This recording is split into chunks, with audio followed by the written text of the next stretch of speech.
Welcome to Bollywood with Chris. My name is Chris. I'll be your host for this. And here's my team.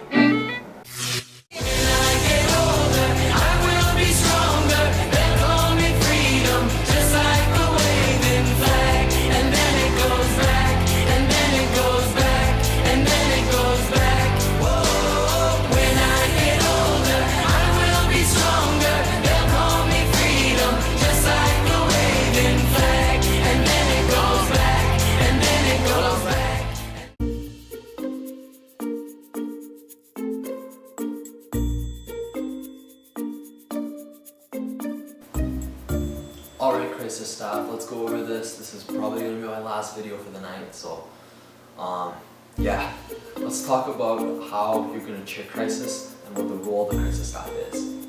So personally, having been in crisis committees a lot, having chaired crisis committees in the past, there's a lot of personal preference that I have in terms of doing this. Of course, there are a million different ways to do this. I'm just going to give you my way. I recommend this way. Of course, you can feel free to edit it as you wish. However, I do think this is one of the more efficient ways to approach this. Alright? However, it does depend on yourself, what you're capable of, what you're comfortable with as well. Okay, that's even more important than, well, I'm sure you're very capable, so just what you're comfortable with, what you're ready to do, and how much time you actually have to put into this. Alright? So let's talk about this really quick. A crisis street. That's the kind of the idea of the story that's going to happen, all the events that you want to throw at the delegates, alright? Now, here's the thing, you don't want to overplan. The sign of a bad crisis director, or a bad crisis team, or a bad crisis committee, or just anything that's unpleasant about crisis as a whole is that it becomes rigid. You expect delegates to do one thing, but they do something different, and you're thrown for a hoop, you don't know what to do, you get flustered, you don't get crisis updates in time, or done unprofessionally or sloppily. That's something that's every crisis director's worst nightmare, it's every crisis delegate's worst nightmare. You don't want that to happen, alright? So you should have a general idea of what to do, and you should be adapting your crisis tree as things go along. There's a reason that there's more than one crisis director. Typically there's 3 or 4. This is why. You'd have one person who's kind of making sure everything's being ready to send it to the next one, and you should have the others kind of planning and plotting how to bring in the rest back to it. Now, here's one thing. Another thing I find that's really important within crisis committees, I see this happen so many times, it makes me super sad. When you have the chairing staff, you have the crisis staff, and they don't know what's going on with each other at all. There's no communication, and they just end up getting mad at each other because everyone's trying to get their job done. So the chairing staff is like, yeah, well, we're gonna have another moderated caucus, and nope, crisis update now. And later the chair might say, well, yeah, we could really use a crisis update now, and the crisis staff is like, well, I don't have one ready. Right? We don't want that to happen. Make sure there's really strong communication between both sides. In fact, the chairs themselves almost have to do double duty. Alright? They should be part of the crisis planning process as well. The chairs and the crisis director should look at each other and say, yes, this is when we're going to introduce a crisis. The crisis director should go to the chair and say, okay, after this moderated caucus would be okay if we introduced a crisis. The chairing staff should go to the crisis directors and say, we need a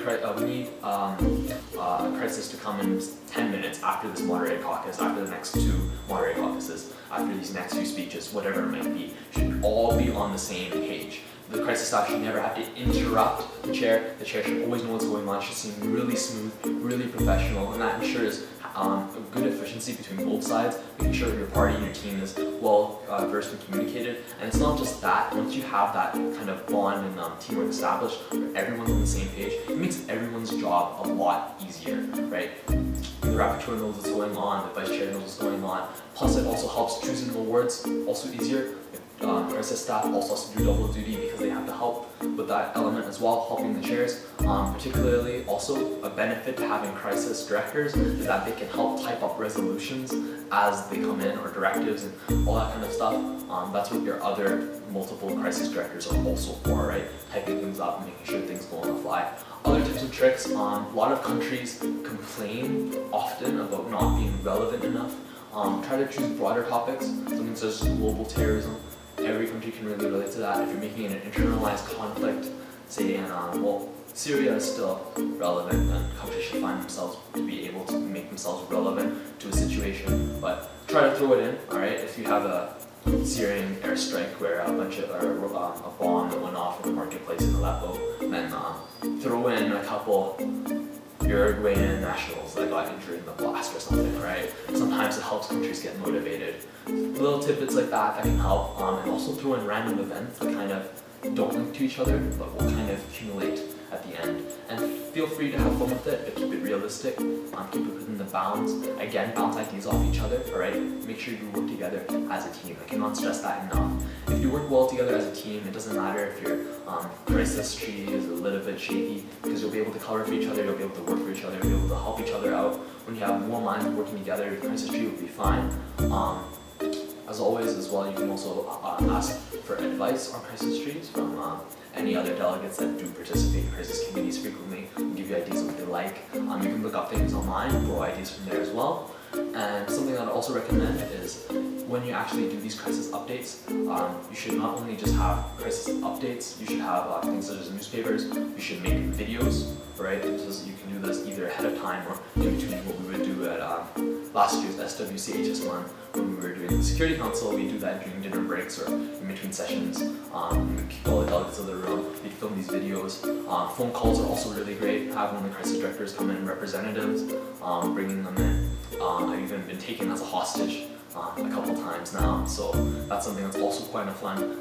Keep crisis kind of on the whim. Make sure everyone's still in order though. We're not going crazy and starting nuclear war, right?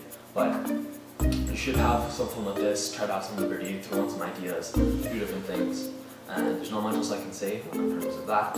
I hope this kind of helped clarify some of the things that both sides should be doing. A crisis tree is super important, can't stress that enough. You should still have a plan, right? Just don't make it super rigid. Try to have some flexibility. Also, what's really nice, final thing, sorry, we had letters from their own government.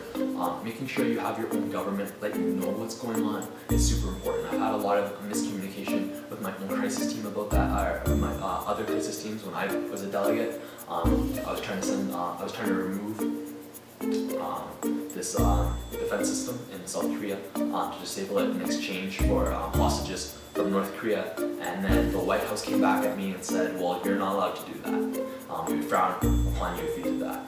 And just before then, I was also given an ultimatum by the White House that said, well, if you don't do this, then all these people are going to die. So what do you want me to do? Don't give that situation to your delegates. Make sure that everything's clarified, all right? Make sure there's strong communication within their own country.